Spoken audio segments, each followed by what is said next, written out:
Online classes में आपका एक बार पुनः स्वागत। आज का मेरा टॉपिक है प्रोटीन की संरचना और उसके फंक्शन। हम जो है मुख्य जो मेरा उद्देश्य रहेगा इस टॉपिक में समझाने का वीडियो की लेंथ के अनुसार प्रोटीन की संरचना।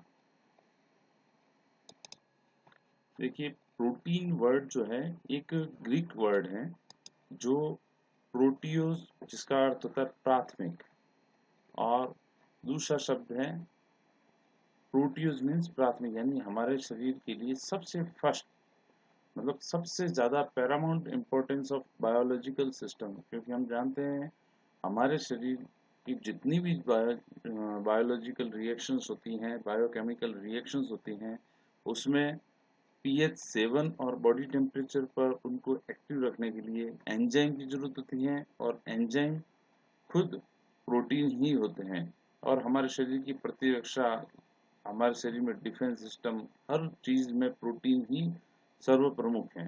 तो हम कह सकते हैं प्रोटीन मीन्स सबसे फर्स्ट, और ये हमारे लाइफ के लिए बहुत ही इम्पोर्टेंट मटेरियल है। किसी भी प्रकार की एबनॉर्मलिटी अगर होती है तो वह मॉलिक्यूलर डिजीज के जिम्मेवार होती है, हमारी हेल्थ और उसके लिए भी नुकसानदायक होती है। इसलिए प्रोटीन की स्ट्रक्चर पढ़ना बहुत ज़रूरी है। हम जानते हैं कि प्रोटीन किससे मिलकर बना है? अमीनो अम्ल से। ये भी जानते हैं अमीनो अम्ल 20 प्रकार के होते हैं। 10 आवश्यक जो हमें शरीर के बाहर से प्राप्त करने होते हैं, प्लांट से प्राप्त करने होते हैं, और 10 वो होते हैं जो हमारे शरीर में बनाए जा सकते हैं। तो उन अमीनो अम्लों से ही ये प्रोटीन बने होते हैं। परंतु अमीनो अम्लों से प्रोटीन बनने की प्रक्रिया में कौन से बंध भाग लेते हैं? तो वो बंध है पेप्टाइड बंध। कौन सा बंध है? पेप्टाइड बंध। यदि परीक्षा में पूछा जाए प्रोटीन की स्ट्रक्चरल और फंक्शनल यूनिट में कौन सा बंध पाया जाता है, तो आप कहेंगे पेप्टाइड बंध। मैं पेप्टाइड बंध को बताने से पहले, डायग्राम से पहले, उसको अमीनो अम्ल की स्ट्रक्चर भी बताऊंगा। यहाँ पे आप अमीनो अम्ल देख सकते हैं, ये कार्बोक्सिलिक समूह है, और उससे यहाँ पर COOH के पहले कार्बन से ये जो अल्फा कार्बन है, देखिए कार्बोक्सिलिक समूह का जो स्वयं का जो अल्फा नहीं है, उससे जुड़ा हुआ ये वाला जो कार्बन है अल्फा है। तो ये अल्फा कार्बोक्सी एमिनो एसिड होते हैं, ठीक है। तो इनके अंदर एक अमीनो अम्ल का NH2 और दूसरे का COOH कार्बोक्सिलिक ग्रुप रिएक्शन करते हैं, एक जल का अणु बाहर निकलता है, और इनके बीच में जो कार्बोक्सिलिक समूह CO और जो OH होता है वह इसके H के साथ में रिएक्शन करके जल बना लेगा, और वह जल बाहर निकल जाएगा। यहाँ पर जो दिख रहा है वो, और CO जो कार्बोनिल ग्रुप जो है आगे हाइड्रोक्सिल की जगह एमिनो ग्रुप से सीधे ही जुड़ जाता है, और ये जो CONH के बीच का जो बंध है वह कहलाता है पेप्टाइड बंध। ये वेरी इंपॉर्टेंट, ये पेप्टाइड बंध है। ओके, तो यहाँ देख सकते हैं alpha carboxyl group of one amino acid reacts with the alpha amino group. समझ गए? अल्फा कार्बन से जुड़ा हुआ कार्बोक्सिल ग्रुप और दूसरे अमीनो अम्ल के अल्फा कार्बन से जुड़े हुए एमिनो ग्रुप, ये दोनों आपस में जुड़ करके इंपॉर्टेंट पेप्टाइड बॉन्ड बनाते हैं। यहाँ पे ध्यान दें, अल्फा कार्बोक्सिलिक ग्रुप है, और अल्फा कार्बोक्सिल का वन एमिनो एसिड का जो अल्फा कार्बोक्सिल समूह और दूसरे का भी अल्फा एमिनो समूह आपस में रिएक्शन करते हैं, तब जाके पेप्टाइड बंध का निर्माण होता है। यदि कंफ्यूजन है तो वापस देख सकते हैं। ये है अल्फा कार्बन, ये एक अमीनो अम्ल का अल्फा कार्बन से जुड़ा हुआ कार्बोक्सिलिक समूह, और दूसरे अमीनो अम्ल के ही अल्फा कार्बन से जुड़े अमीनो ग्रुप सीधे जुड़े हैं, तब जाके पेप्टाइड बंध बना है। ये रिपीट किया है मैंने। इस प्रकार दो अमीनो अम्ल जब पेप्टाइड बंध से बन जाते हैं तो एक डाइपेप्टाइड बनता है। अब आगे कड़ी में जैसे इंसानों की एक श्रृंखला बनाई जाए जिसमें हैंड टू हैंड अगर जुड़ना चाहे, तो हमारे पास दो हाथ हैं, ठीक है। दो हाथ से हम दो जनों से जुड़ सकते हैं। ठीक इसी प्रकार से अगर दो हाथों से, एक सिरा कार्बोक्सिलिक समूह का और दूसरा सिरा है अमीनो अम्ल के पास, कौन सा हैंड है? एमिनो ग्रुप का, तो इन दो हैंडों से वो दो पेप्टाइड बंध ही बना सकते हैं। यदि इस प्रकार पेप्टाइड बंध की श्रृंखला आगे से आगे बनती जाए तो di peptide, tri peptide, tetra peptide, और जब कुछ ज्यादा हो जाए तो ऑलिगोपेप्टाइड, और जब वो ये 10 से 50 अमीनो एसिड एक साथ जुड़ जाते हैं तो वह पॉलीपेप्टाइड कहलाते हैं। और यही पॉलीपेप्टाइड वास्तव में 50 या उससे अधिक जो भी है वह प्रोटीन के अणु ही कहलाते हैं। तो कहने का मतलब है कि पेप्टाइड बंध इनकी बैकबोन है, और इस पेप्टाइड बंध जो कि दो आर्म्स वाले हैं, इनके द्वारा जो श्रृंखला बनती है वह एक सीधी श्रृंखला बनती है। यानी एक प्रोटीन का अणु अगर उसमें एक पॉलीपेप्टाइड है तो वह एक सिरे से लेकर दूसरे सिरे तक एक धागे के समान अमीनो अम्लों की श्रृंखला का बना है। ये आगे हम प्राथमिक संरचना में पढ़ेंगे।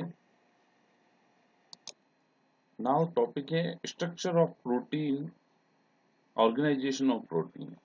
प्रोटीन के संगठन जो है वह विभिन्न लेवल पर अध्ययन किया जाता है, प्राथमिक, द्वितीयक, तृतीयक और चतुर्थक। इन सब में थोड़ा थोड़ा जरूर अंतर है, परंतु ऐसा नहीं है कि एक प्रोटीन है तो उसमें जो टर्सरी है उसमें प्राथमिक और सेकेंडरी दोनों प्रकार की स्ट्रक्चर मौजूद होगी।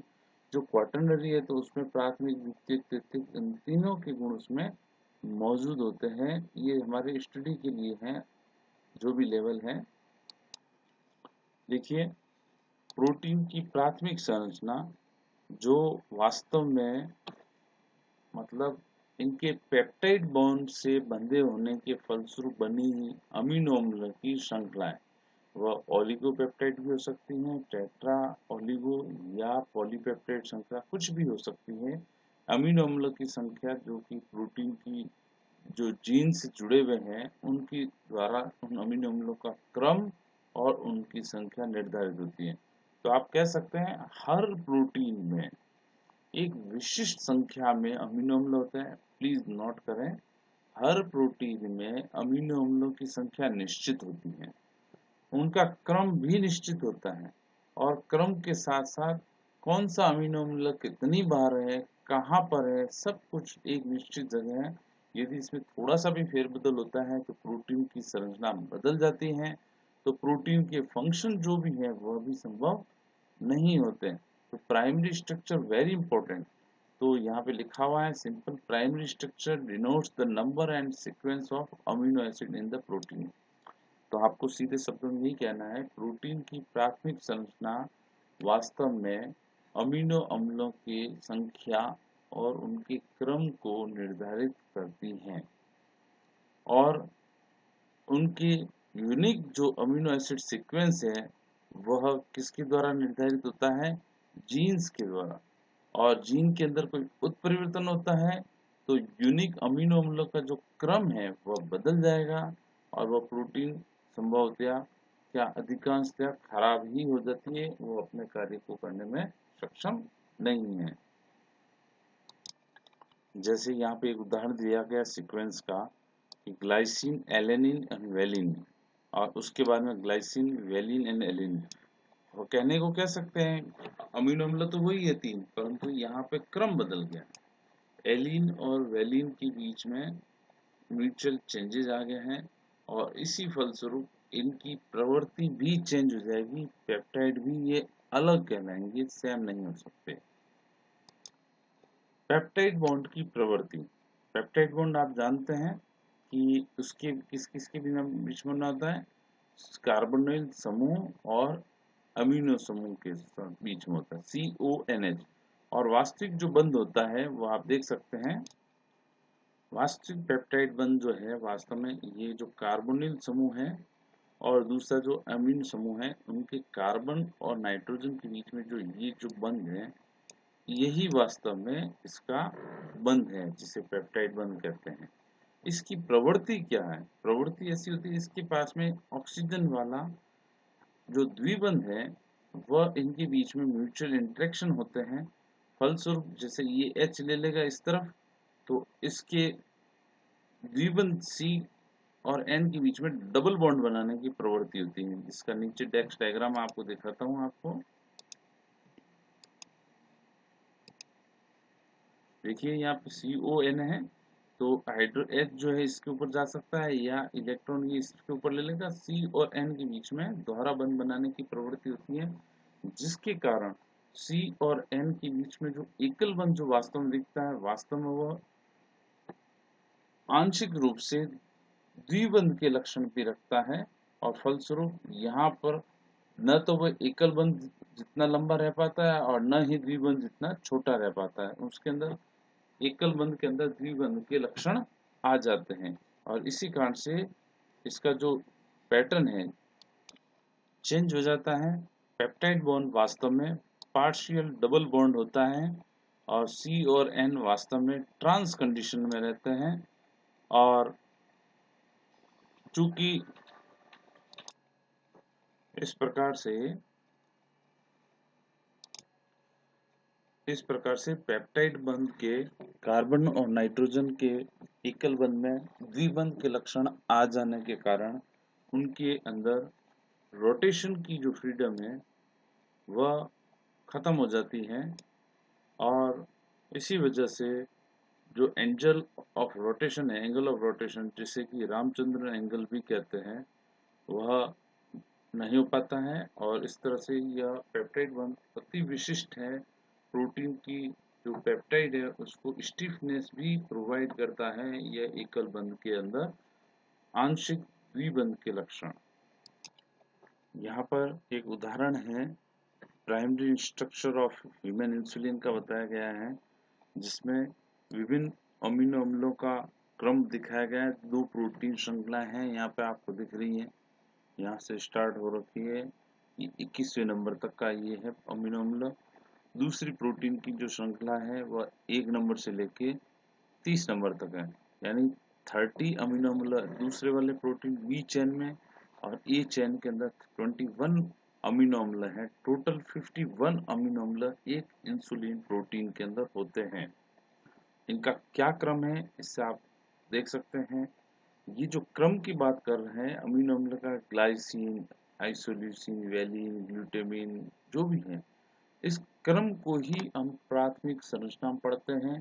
दूसरा हम देखते हैं प्राथमिक संरचना में कि उसके अंदर सल्फर डाइसल्फर बॉन्ड किस किस के बीच में मिलते हैं। ये मैं आपको ध्यान अलग से थोड़ा बता देता हूँ। सल्फर बंध प्रोटीन के अमीनो अम्ल में सामान्य रूप में सिस्टीन के बीच में ही बनते हैं। यहाँ पे आप देख सकते हैं जहां पर भी सल्फर बंध बन रहा है वह 2 अमीनो अम्ल सिस्टीन और सिस्टीन के बीच में बन रहा है। यहाँ पे भी सिस्टीन और सिस्टीन के बीच में बन रहा है। तो आप देख सकते हैं ए चेन के अंदर इंट्रा चेन एक सल्फर बंध है, जबकि ए और बी चेन के बीच में इंटर सल्फर बंध है, जो कि 7वें नंबर दोनों के सिस्टीन सिस्टीन और 20वें एक के दूसरे के 90 नंबर सिस्टीन मॉलिक्यूल के अमीनो अम्ल के बीच में बनता है। तो इतनी जो भी हमने डिस्कशन की, कौन से कितने नंबर पर कितने क्रम है, कितने अमीनो अम्ल है, कहाँ पर पोजीशन है डाइसल्फाइड बंध की, ये सारी बातें हम किस में बात करते हैं, प्राथमिक संरचना में।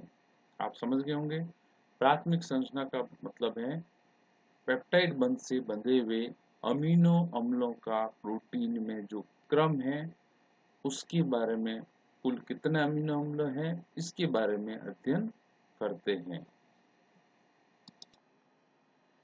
प्रोटीन की प्राथमिक संरचना अर्थात अमीनो अम्ल और उसका क्रम, उसकी संख्या बहुत ही महत्वपूर्ण होती है। इवन एक सिंगल अमीनो अम्ल भी बदल जाता है, डिलीट हो जाता है या खराब हो जाता है या संरचना में रूपांतरित हो जाता है, तो प्रोटीन में म्यूटेशन उत्पन्न होते हैं और उनके कई बार घातक परिणाम उत्पन्न होते हैं, क्योंकि इसके कारण उनकी जो नेचुरल 3 डायमेंशनल शेप है वह बदल जाता है एक भी मिस्टेक से, और इस म्यूटेशन के फलस्वरूप उनके बहुत ही घातक बायोलॉजिकल।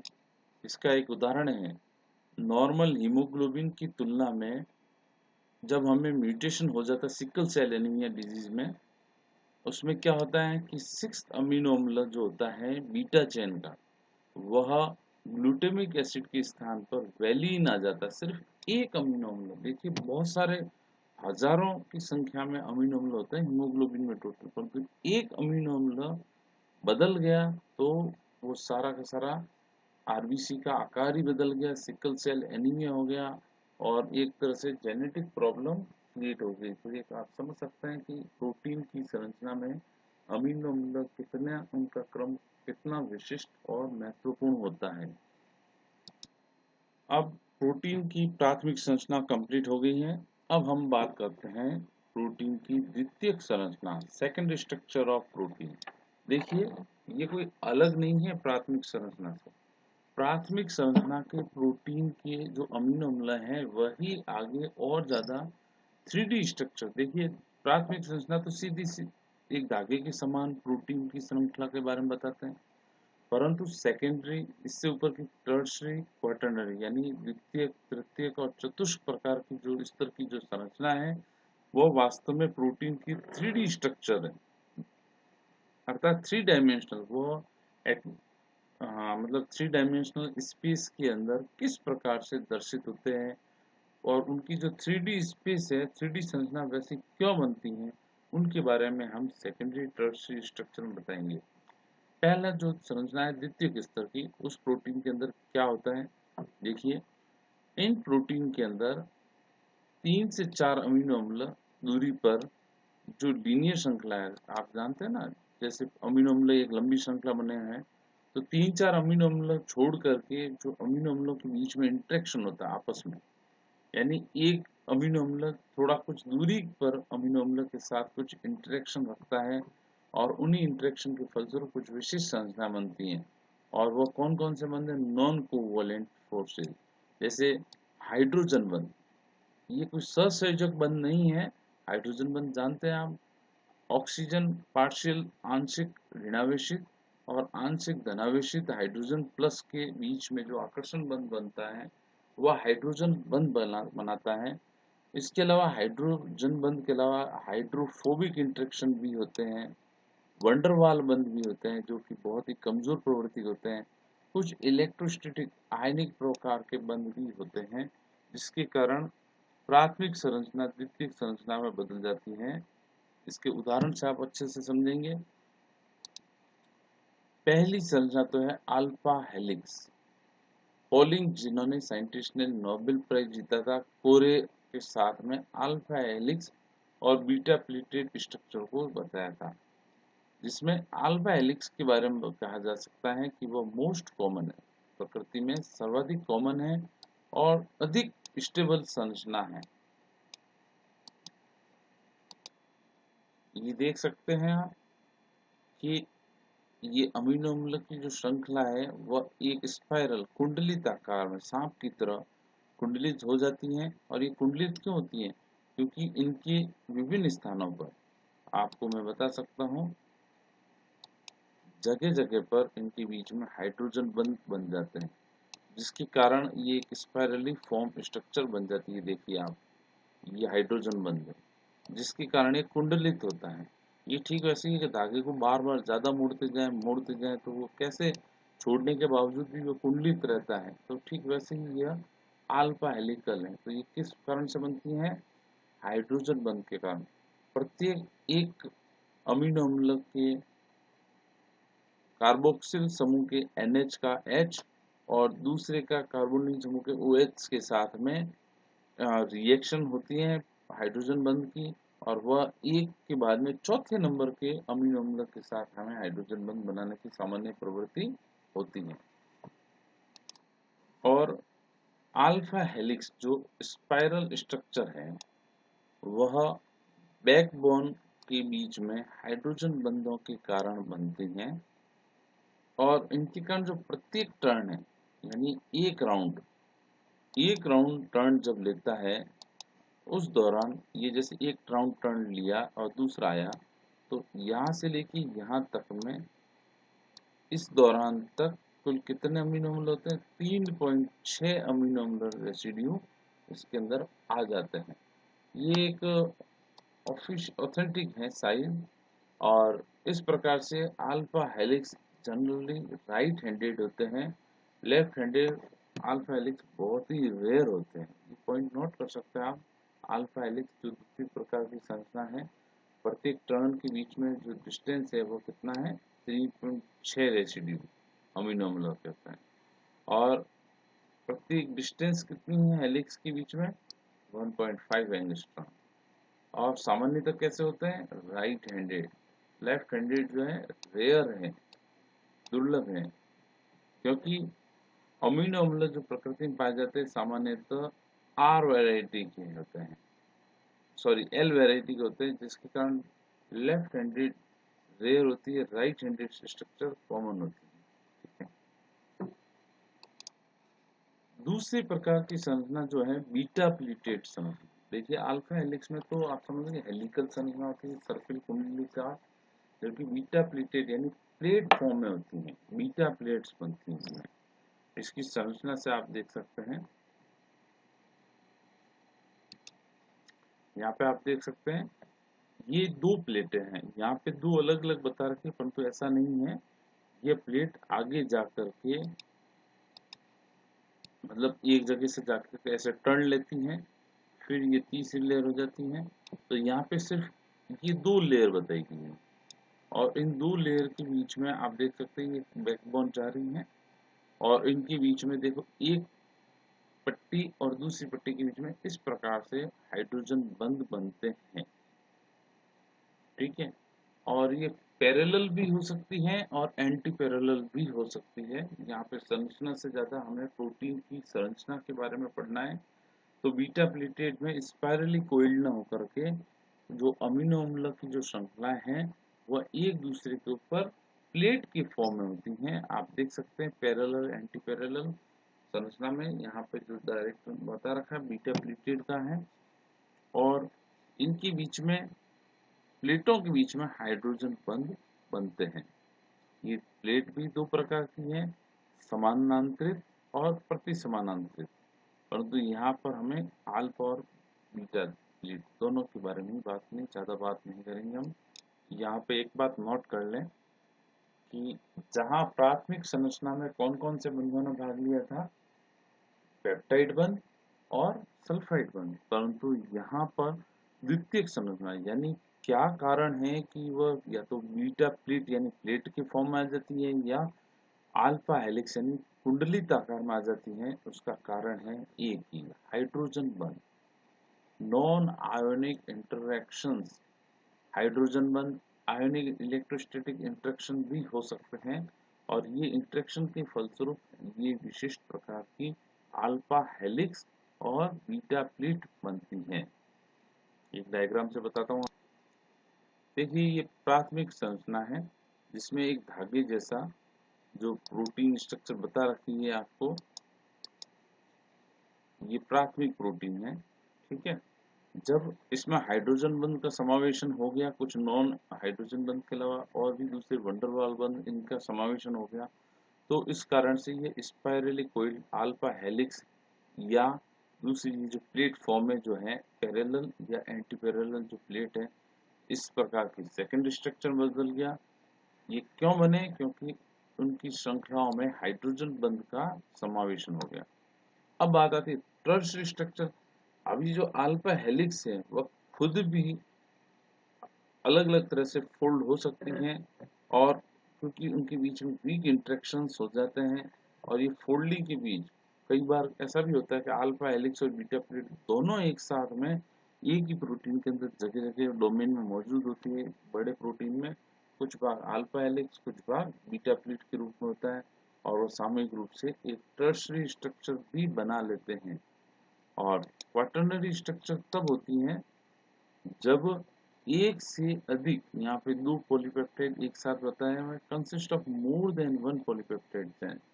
तो एक से अधिक पॉलीपेप्टाइड श्रृंखलाएं परस्पर मिलकर एक बड़े प्रोटीन अणु का निर्माण करती हैं, तब वह चतुष्क संरचना कहलाती है। अब हम तृतीयक संरचना की बात करेंगे। सार रूप में बता दिया कि प्राथमिक संरचना से द्वितीयक संरचना बनते समय उसमें हाइड्रोजन बंधों का समावेशन होता है सामान्य तौर पर। अब तृतीयक संरचना में ऐसा क्या होता है कि ये 3D स्ट्रक्चर क्रिएट होती है, देखते हैं। यहाँ पे टर्शियरी और सेकेंडरी स्ट्रक्चर में एक बहुत इंपॉर्टेंट बात कही जाए, वेरी इंपॉर्टेंट, पीजी के स्टूडेंट भी अच्छी तरह से देखें और यूजी के भी, आपके लिए बहुत आगे तक काम में आएगी। सेकेंडरी स्ट्रक्चर के अंदर जो बंध बन रहे हैं स्पेशल, देखिए पेप्टाइड बंध के अलावा जो स्पेशल बंध बन रहे हैं उनके अंदर रिलेशनशिप जो है 3 या 4 अमीनो अम्ल दूरी पर निर्भर होती है। यानी जो द्वितीयक श्रृंखला में जो हाइड्रोजन बंध बने थे वह सामान्यतः 3 या 4 अमीनो अम्ल जितनी दूरी तक बंध बनते हैं। ये सेकेंडरी लेवल तक के थे, परंतु टर्शरी लेवल में ऐसा कुछ भी नहीं है। वहाँ बहुत बहुत बहुत ज्यादा दूरी पर स्थित अमीनो अम्ल 3D स्पेस के कारण पास पास आ जाते हैं और पास पास आ जाने के कारण उनके बीच में कुछ विशिष्ट प्रकार के नॉन कोवैलेंट इंटरेक्शन हो जाते हैं, जैसे hydrophobic bond, electrostatic bond, van der Waals बंध आदि आदि। इन बंध जो कि कमजोर प्रवृत्ति के होते हैं परंतु फिर भी ये बहुत ही इम्पोर्टेंट होते हैं, थर्मोडायनेमिकली प्रोटीन की संरचना को एक अलग विशिष्टता प्रदान करते हैं। यहाँ पे ये जो फोल्डिंग करके बहुत आगे यहाँ पे जो फोल्डिंग हो रही थी वो तो पास पास ही हाइड्रोजन बंध के कारण थी, इनके बीच में पास पास हाइड्रोजन बंध थे, परंतु यहाँ पर इनके बीच में इंटरेक्शन बहुत दूरी तक बीच में हो गया।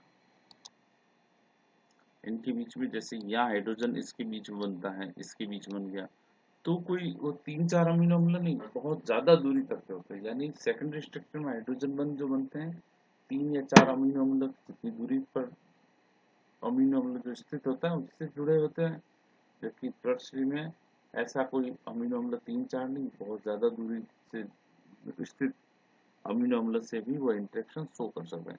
ध्यान दें, इंटरेक्शन टर्शरी स्ट्रक्चर में जो इंटरेक्शन है वह ज्यादा दूरी पर होते हैं, अमीनो अम्ल उनके बीच में बनता है। हो सकता है अलग अलग पॉलीपेप्टाइड के बीच में बनते हो जो एक से ज्यादा क्वाटरनरी स्ट्रक्चर में, परंतु टर्शरी स्ट्रक्चर हम ये कहते हैं कि वो बंध किस प्रवृत्ति के, नॉन कोवेलेंट है और गैर सहसंयोजक बंध। तो वो किस प्रकार के, हाइड्रोफोबिक, जल विरागी बंध, मतलब जल के, एक तो अनुरागी होते हैं जल के कांटेक्ट में, एक होता है हाइड्रोफोबिक जो जल विरोधी होते हैं, उन प्रकार के इंटरेक्शंस के कारण भी आपस में बनते हैं। इलेक्ट्रोस्टैटिक बॉन्ड, विद्युत बॉन्ड जो है आयनिक बॉन्ड, वो वंडरवॉल बॉन्ड, इनके द्वारा भी जो कि थोड़ी कमजोर प्रवृत्ति के होते हैं और इन बंधों के कारण टर्शरी स्ट्रक्चर बनती हैं। अब बात आती है प्रोटीन की चतुष्क संरचना। देखिए कई प्रोटीन ऐसे होते हैं जिसके अंदर एक या एक से अधिक प्रकार के प्रोटीन मॉलिक्यूल पॉलीपेप्टाइड होते हैं। जब एक से अधिक पॉलीपेप्टाइड मॉलिक्यूल होते हैं तब वह संरचना कहलाती है क्वाटरनरी स्ट्रक्चर, चतुष्क संरचना। और कितने नंबर ऑफ पॉलीपेप्टाइड कितने हैं उसी के आधार पर वह कहलाती है मोनोमर, डाइमर, जब 2 श्रृंखलाएं 4 श्रृंखलाएं तो टेट्रामर, सो ऑन। तो एक तरह से जब एक से अधिक पॉलीपेप्टाइड श्रृंखला हो तब क्वाटरनरी स्ट्रक्चर बनती है। दूसरा, इसमें कुछ विशिष्ट प्रकार के बंध भी बन जाते हैं। कई बार कुछ प्रोटीन्स के अंदर आप जानते हैं आयरन भी हो सकता है, कॉपर भी हो सकता है, जैसे हमारे आरबीसी की हीमोग्लोबिन में होता है आयरन, तो वह एक चतुष्क प्रकार की संरचना होती है। उसके अंदर 2 अल्फा 2 बीटा प्रकार की प्रोटीन होती हैं और आयरन के साथ संयोग करके हीमोग्लोबिन बनाते हैं। एक और बात बता दूं, क्वाटरनरी स्ट्रक्चर ये वैसे ही नहीं है 4 प्रोटीन भेड़े हो गए, इकट्ठे हो गए और उन्होंने काम कर लिया। यदि उनकी स्ट्रक्चर में जो अवयवी पॉलीपेप्टाइड है एक से ज्यादा, उनको अलग अलग करेंगे तो उनका फंक्शन भी लॉस हो जाएगा। यानी the protein will loss its function when the sub units मतलब जो अवयवी जो पॉलीपेप्टाइड है, जो एक से ज्यादा पॉलीपेप्टाइड इकट्ठे हैं उनको एक दूसरे से दूर करेंगे तो उनकी जो फंक्शन है वह भी संपन्न नहीं होंगे। यानी उनके फंक्शन के लिए उनकी जो विशिष्ट प्रकार की जो क्वाटरनरी स्ट्रक्चर हैं, जो विभिन्न प्रकार के हाइड्रोजन बंध, इलेक्ट्रोस्टैटिक बंध, हाइड्रोफोबिक बंध और वंडरवॉल बंध, इन सबके द्वारा स्थायित्व प्राप्त है, वह पूरी रूप में तैयार होनी चाहिए, अदरवाइज वह प्रोटीन काम बिल्कुल नहीं करेगी।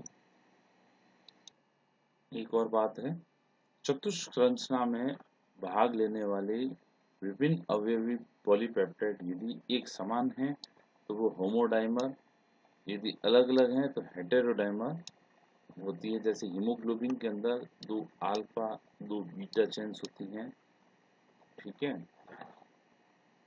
2 हैवी एंड 2 भारी श्रृंखला द्वारा इम्यूनोग्लोबिन जो हमारे प्रतिरक्षी अणु होता है उसकी संरचना करती है। इस प्रकार से क्रिएटिन काइनेज जो एंजाइम है वह भी एक डाइमर है। लैक्टेट डिहाइड्रोजिनेज ये भी एक प्रकार का टेट्रामर है। तो इस प्रकार से प्रोटीन की प्राथमिक, द्वितीयक और तृतीयक संरचना का टॉपिक कंप्लीट हुआ। धन्यवाद। Thank you very much.